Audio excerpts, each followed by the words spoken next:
Hello friends, welcome to AlgoSavvy. Today we will talk about two-number sum problem. In this particular problem, we are given two inputs. One is an array of distinct integers, and another one is an integer representing a target sum. Okay, so the question is asking us to return two numbers from the input array which adds up to the target sum. So in this particular case, -1 and 10 adds up to 9. So we need to return -1 and 10 in an array. If no two numbers adds up to the target sum, we just need to return empty array. Hope the question is clear. We will solve this problem using three different approaches. The brute force approach to solve this problem will be to use two for loops, where we will derive each possible combination. For example, we will be comparing 6 with rest of the numbers and see whether we get target sum of 9 or not. Similarly, we will be comparing 4 with all the other numbers to see where we get a target sum of 9 or not. So this is possible by using two for loops, where your outer for loop will go to each of the number once and the inner for loop will visit all the other numbers once. So what will be the time complexity for this approach? Time complexity will be big O of n square. Why? Because we are visiting each number n times. So there are n numbers and each number we are visiting n times. So hence we get n square. Space complexity will be 1 because we are not using any extra space for each of the numbers. In approach 2, we'll be using hash table to store the numbers that we have already visited. So how this approach will help us? For example, when we are at 6, I need to see whether 3 exists in my hash table or not. Why? Because 9 minus 6 is equals to 3. So if 3 exists in my hash table, or if we have already visited 3, then at that particular moment itself, I can return 6 and 3 as my output. Similarly, when we are at 4, I need to look for 5. Okay, if 5, have I already visited 5 or not? Okay, so let's see a dry run for this particular solution. So let's define an empty hash table. Okay, so currently we are visiting 6. So 9 minus 6 is equals to 3. Does 3 exist in my hash table or not?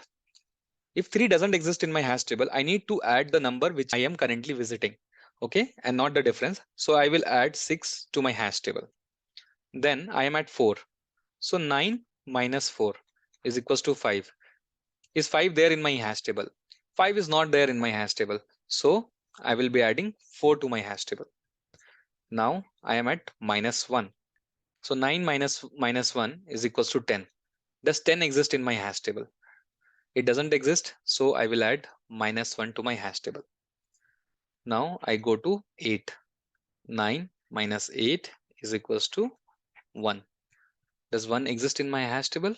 No. So I will add 8 to my hash table. Now I move to minus 3.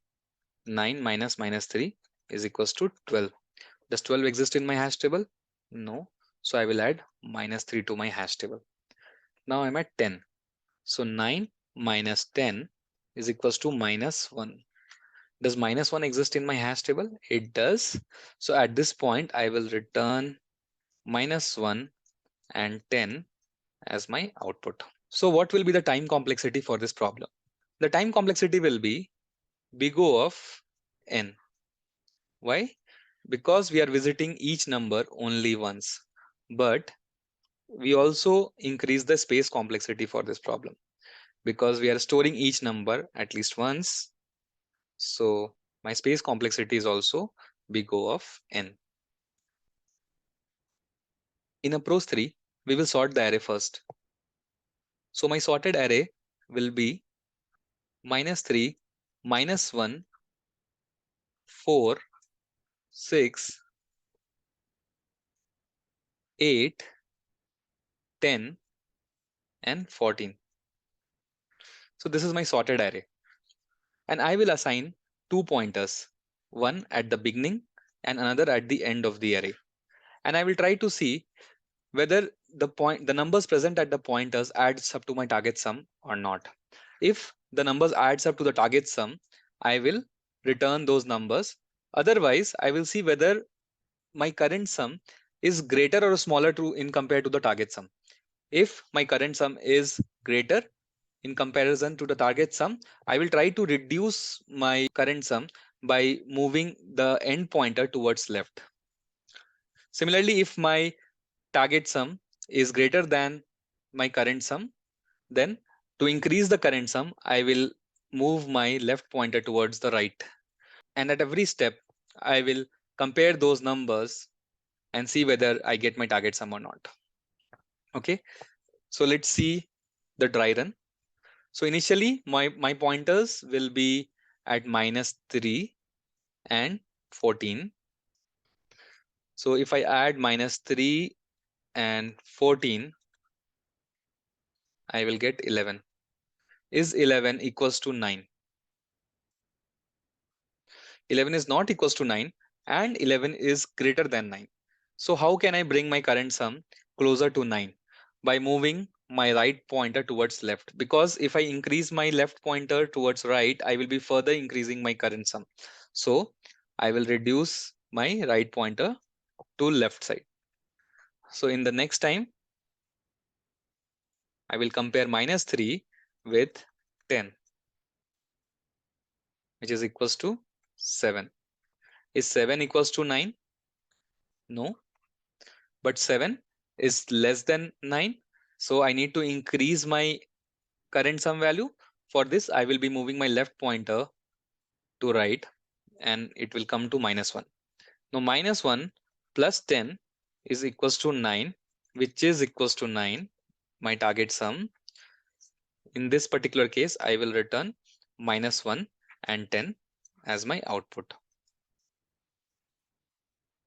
Let's talk about the time complexity for this approach. Since I'm using sorting, even if I use the inbuilt function, the best way to sort an array takes n log n time. So this particular statement itself takes n log n. And after that, I am visiting each number once. Okay, so it will take n log n plus n. Since n log n is considerably higher than n, I will negate n and my time complexity will be big O of n log n.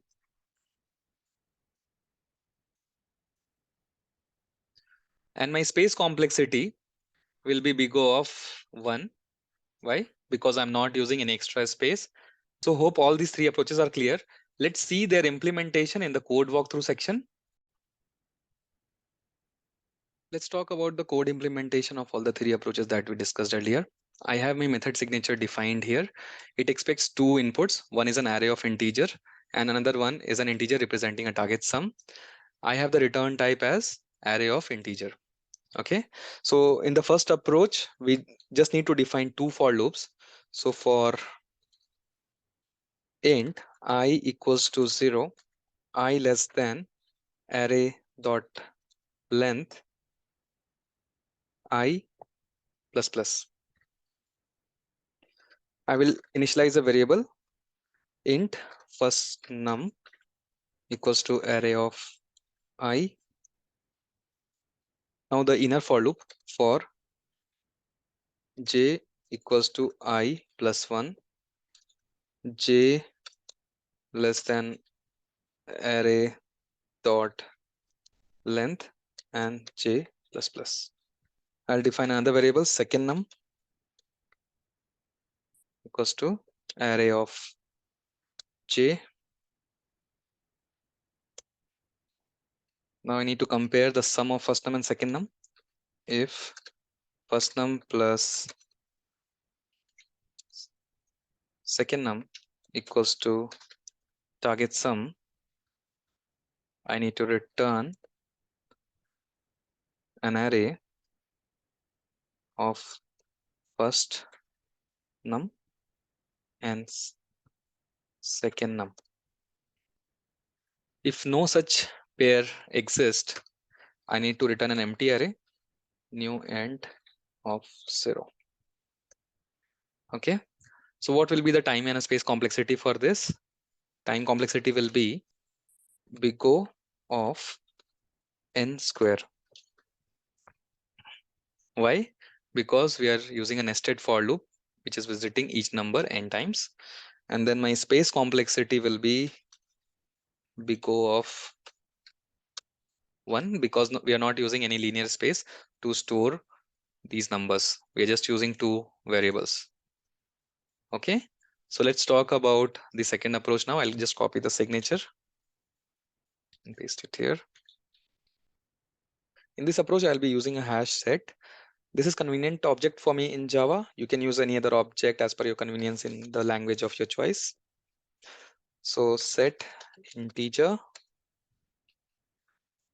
set equals to new hash set of integer.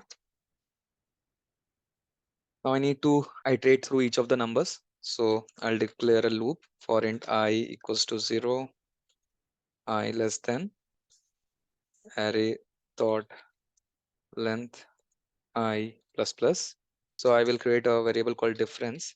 Difference equals to target sum minus array of I. So if a difference exists in the hash set or not, so set dot contains diff.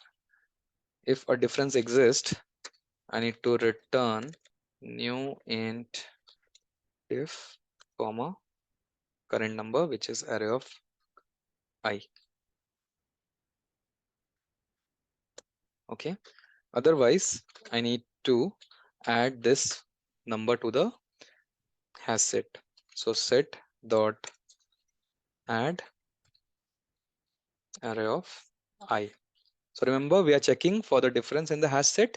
Then we are adding the current number to the hash set. Okay. And then in the end, if no such pair exists, I need to return an empty array.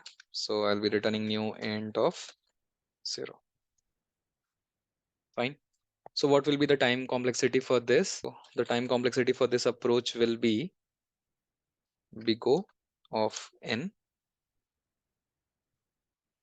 because we are having one for loop which is visiting each number once, big O of n, and the space complexity will be big O of n as well, because we are using set to store all these numbers, and at max we will have n numbers stored in this hash set. Okay, so now we can talk about the approach 3. Copy the signature. So as discussed earlier, we will be first sorting the array. We'll be using the inbuilt function to sort the array. Arrays.sort array. Once the array is sorted, we need to declare two variables, two pointers, basically start and end. So start will be pointing to start of the array, and end will be pointing to end of the array, which is array dot length minus 1. Now we need to add the numbers at start pointer and end pointer and compare them with the target sum and see whether they are equal or not. So we will do the comparison till my start is less than end. So I'll declare a variable current sum, int current sum equals to array at start plus array at end. Okay.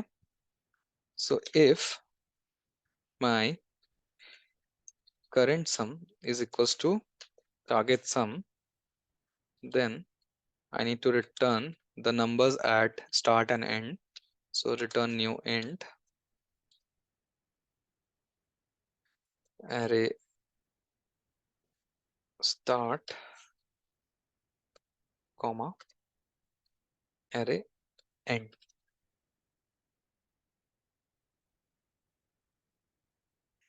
Otherwise, we need to see whether my current sum is greater or smaller than target sum. So we'll first check current sum is greater than target sum. So in this particular case, if my current sum is greater, I need to reduce the value.